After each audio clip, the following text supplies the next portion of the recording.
All right, we're going to take a look at a quick idea here on congruency basics. What does it mean to be congruent?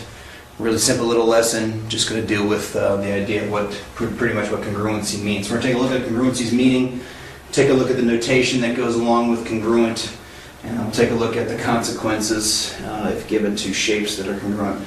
Meaning congruency is really very simple. It has two pieces to it that we need to be aware of. The first piece to it is that the two objects are the exact same size.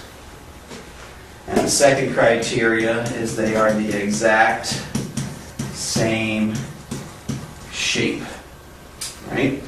So, for example, usually when you come out of a car factory and you keep making the same car, they're supposed to be congruent. Or two of the desks in your classroom that are of the same type are supposed to be congruent, meaning all the pieces are interchangeable and that kind of thing. From a human being standpoint, the closest you're going to get to congruency is going to be two twins, because they end up varying, but they're supposed to be the exact same size and the exact same shape. Like two buttons on my shirt here are supposed to be congruent, because they're supposed to be the exact same size and the exact same shape. So what that always means is when you have two shapes that are known to be congruent, we know that they're the same size and they're the same shape. What affects the size is the lengths of the sides. What affects the shape is the measure of the angles. So when we have the same size, that means the sides are the same, and we have the same shape. It means that the angles are the same. And so these two things come together in order to form the idea of congruency. Color does not affect congruency. It's actually the object decided to have a red triangle and a blue triangle that are congruent because they're the same size and the same shape. It only takes into consideration these two aspects. However, to be non-congruent means you just have to have something not the same. You could be off by 1/10 of a degree or something of that nature, and that would cause two shapes not to be congruent. They also don't have to be oriented the same. Now, I'm not going to be able to draw perfectly congruent shapes here, but the idea here would be something like this. That I could have that triangle facing this way and that triangle facing that way, and they can be congruent even though they're mirror reflections of each other. These could still end up being congruent shapes. They could be rotated. I could have a third triangle down here. This was probably way off compared to those two. But I could have a third triangle facing that way that would end up being congruent because all they have to do is have the same size and the same shape in some particular manner. And the next thing is the notation. You're probably already aware of the congruent symbol. It's an equal sign with a little wavy-like thing over the top of it.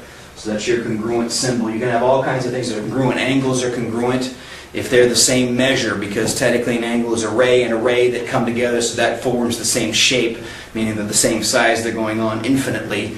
And so all we really have to worry about is the measure of the angle. Segments are congruent if they're the same length. All lines are congruent because they're always going on forever, they're always the same shape. There aren't too many shapes. Points, we don't technically say that those are congruent. Rays are congruent because they're the same size and the same shape. Angles depend on the measure, and then when we get to more complicated figures, in particular triangles or polygons, then how we name the things is actually important. So we want to talk about here in the notation. If I'm talking about triangles, for example, triangle ABC is congruent to triangle RST. We have to first of all deal with the idea of correspondence. When I go to name these things, it actually does matter how they end up getting named. A is supposed to be corresponding to R. B is supposed to be corresponding to S. C is supposed to be corresponding to T. Now here's what I mean by that. Let's try to make an exaggeratedly obvious shape. That's not too wonderful. But let's say that this is A, B, and C. And let's say I had the same shape under it, as close as I can get with my freehand drawing. And say this is R, S, T. Now I know those aren't actually congruent, but let's pretend they are for a minute. This means A goes with R. It means these angles would be the same. All right. These two sides would match. These two sides would match. This angle would match this angle. This side would match this side, and this one would match that one. All right. So that's kind of the idea on what it means. And so without even seeing the picture, I should be able to see that segment BC is the same as segment ST. segment AC should match segment RT. Angle BCA in these triangles would be congruent to angle STR. And so just from the names and the way their names and the way they're put together, I should be able to tell the different relationships. For example, again, angle T would be congruent to angle C. And that's a consequence of the fact that these two triangles are congruent. They don't have to be triangles. You could have squares which have the same length of sides. Those would be congruent, and then you have the corresponding pieces. And you can have it to other shapes as well. You could even have it to goofy things like this star is congruent to that star, and this is A, B, C, D, E, and this is X, Y, Z, W, and Q. And what you need to do is match them up. If these things are not exactly related like this, for example, you could have star A, B, C, D, E is congruent to star W, Z, Y, X, and Q. Got to be careful because this is the relationship that defines what's going on. AB,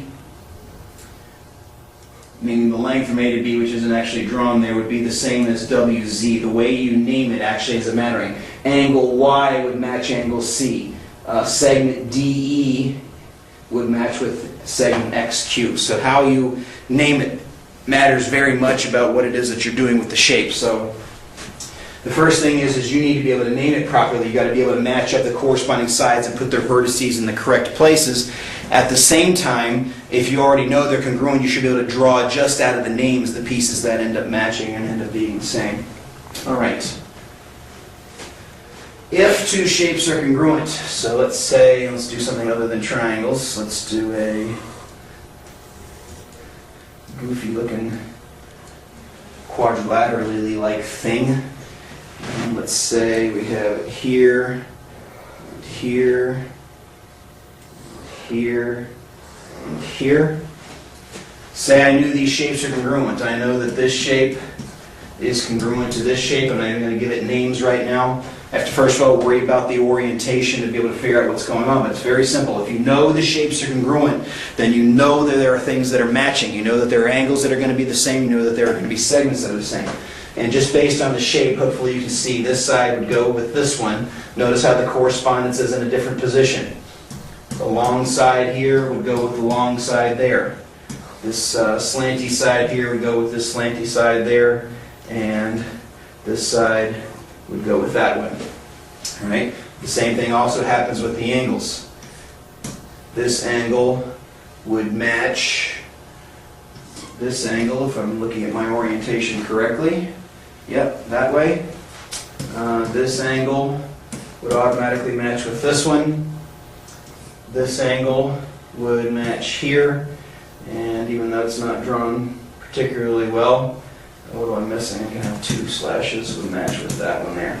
So if two shapes are congruent, you know those things are automatic. Because the shapes are congruent, I know these angles match, I know these segments match, I know the perimeters match, I know the areas match, and if it happen to be a 3D shape, I would know that the volumes match. I mean, basically everything about them is exactly the same. And because they're congruent, it allows me to say, well, because these are congruent, these things match, and these angles have to be the same, or maybe these angles match, and therefore I have a bisector or something of that particular nature. So just be aware about the consequences of what's going on. So what does it mean to be congruent? It means they're the exact same size and the exact same shape. Size deals with the segments, shape deals with the angles. And we can use those properties of knowing that two shapes are congruent in order to figure out the different pieces about them that turn out to be the same. At the same time, you need to make sure you name them correctly, be able to put the notation in the correct ways, and be able to put those pieces in the puzzle the way that they're supposed to be put in, so that the corresponding sides and the names when I write out the congruency turn out to be the same. And then lastly, when they are congruent, there are a lot of things about the shape that you automatically know are true. So that's the basics of congruence. Until next time, see ya!